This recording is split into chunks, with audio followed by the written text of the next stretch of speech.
Hello, guys. Welcome back to another episode here on European Confessions. There is a message that I want to share with you guys, and this message it comes from a narration of a translation of a message that I received. The narration reads like this: "Hello, my brother. How are you? Can you please post my story as anonymous? My brother, I have a dark history and I have a dark past. And sometimes when I think about my past, when I think about God, I can say and I can sing that indeed God is good. God is good all the time. Because if it was not for His mercies, I don't think that I would have managed to be where I am right now because of my dark past. But this secret that I am about to share with you, my brother, my husband, he does not even know that I was once a woman who used to go around dating a lot of boys and dating a lot of blessers. But in those days, we used to call them sugar daddies. In these days, they say that they are blessers. My story, it started from the time when I was still in school. What happened is that I used to attend this other school, and for me to get to that school, I had to be on a taxi. Then the taxi will take me to school. The day that I noticed that if you hitchhike and if the owner of the car is a man, then if the man starts to tell you that he is attracted to you, and if you pretend as if you are enjoying everything he is saying, that man will take you to town and you would not even pay. He can even bring you back to school without you ever paying for the transport fees. Then the transport money, you would use it for something else. From that day, my brother, this was like a game that I was playing, a game whereby my parents didn't know anything about it. I was now becoming a wild girl. I started dating a lot of guys. Some of the guys that I was dating, they were in my age group, but some of the men that I was dating, they were your blessers, older men, older guys than my own father. When I was dating all of these men, I thought that maybe I was the one who was really clever, because to me, I thought that I was using them so that they can take me to school and some of them would bring me back home. But now, when I look back in the past, I can see that all of those men, they were the ones that were taking advantage of me because I was still a young woman who was supposed to concentrate on her studies, but I was concentrating on dating men and older guys. It happened, my brother, that when I was now in university, it was even worse because from high school, I had dated my sports teacher.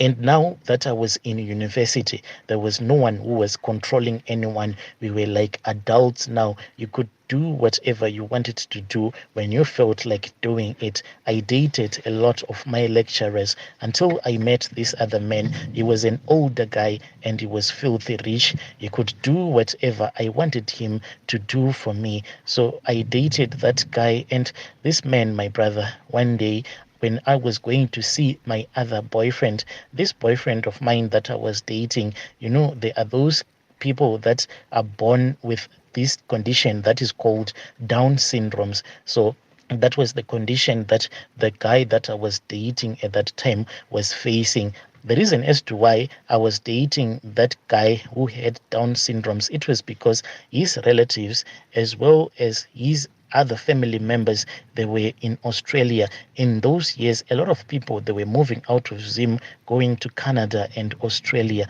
So he was going to become my ticket so that I can end up being in Australia. And the plan was that once I had landed in Canada or in Australia, I was going to dump that guy, because to me, my brother, I didn't even enjoy dating him. I even kept this relationship as a secret because I was scared that if people were going to find out that I was dating this guy, they were going to laugh at me. So what I'll do is that whenever you would want to come and see me in the ghetto, because I grew up in the ghetto and this guy, he was staying in the suburbs, I was the one that would go and meet up with him.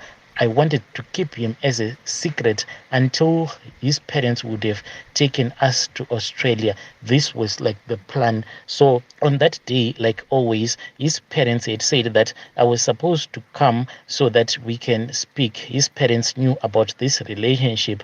They were the ones that were encouraging me to date their son because they knew that their son was going to find it to be very difficult to find a wife. So they wanted me to become sort of like a trophy wife for him. And I just pretended like everything was okay. I was just playing along, but I knew what was my end goal. Whilst I was walking to that place, whilst I was walking to the place where he was staying in Mount Pleasant, that was when this other woman who was driving a nice car stopped her car, and she asked me and she said, "Are you the one that I've been looking for?" And I said, "Who are you?" She then said that I am the wife to the man that you are dating. Can you please stop dating my men because you are bringing in a lot of problems into my marriage? This woman, from the way that she was speaking, I clearly heard that she was not a Zimbabwean, but she was a Malawian lady because she could not speak Shona properly.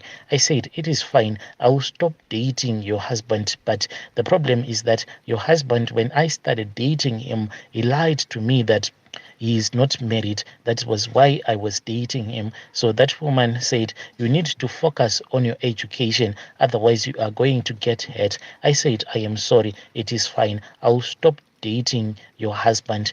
Then I started walking, going to the place where that boyfriend of mine, the one that I didn't even enjoy dating, whilst I was walking towards his place, that woman, she kept on following me whilst she was driving a car very slowly. She was insulting me, my brother, really badly, and she kept on following me. I don't know what kind of a spirit came over me, because as that woman was following me, like she was driving really slowly with her car window rolled down, then I just picked up soil with my hand and I hit her in the face with the soil. She insulted me even further. Then she drove fast. And when she insulted me and she said, "You are going to regret this thing that you have done," I then said in my heart, "I don't care. You can do whatever you want to do." So the thing with us women, usually what happens is that when two women fight over a man, even if like you are not totally into that man, then you start to feel this other jealousy whereby you want to prove to that woman whom you fought with over a man that the man is going to choose you over her. That is the spirit that came over me. I then kept on dating her husband, even though she had told me that this thing that I was doing, I was going to regret in the end.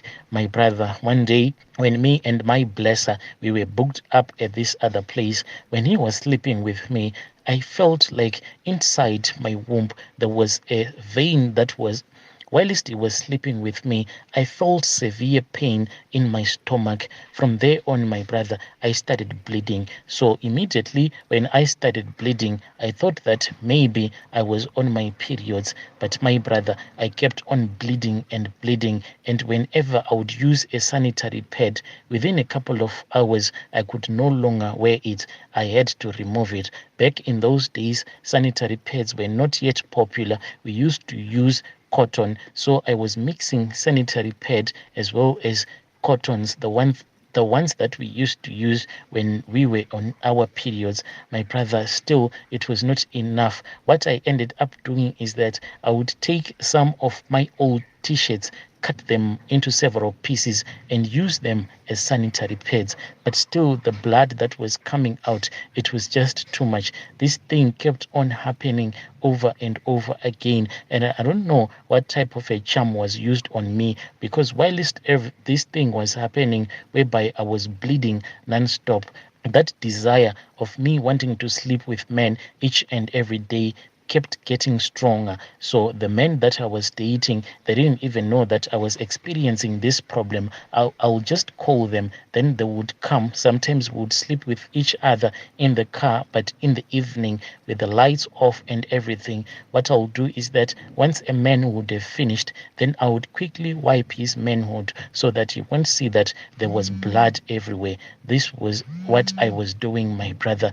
But one day when I felt that this was just too much for me, I then told my mother. My mother, she had already heard, because there was rumors that was going around that a daughter, she had an STI, whereby this STI was making her to bleed non-stop. We then visited and we consulted. And after we had consulted, my brother, that was when we were told that for me to stop bleeding, I had to go and ask for forgiveness to that same woman whom I was dating, her husband, and that was what I did. When I stopped bleeding, my brother, I then made a promise to myself that I was never going to continue dating other people's husbands.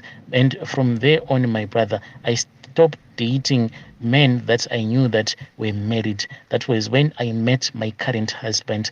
And my current husband, my brother, he does not even know that I have this kind of a dark past, and the only thing that is making me to be worried all the times, it is because as a woman who has taken a lot of men to her bed, I have tasted different men, and there are some men out there that have managed to make me to feel good, like to reach the seventh heaven. But as for my husband, he can't even make me enjoy making love because he does not have any experience at all. But I am just in this marriage because he is a good guy, but he does not even know how to satisfy me in bed.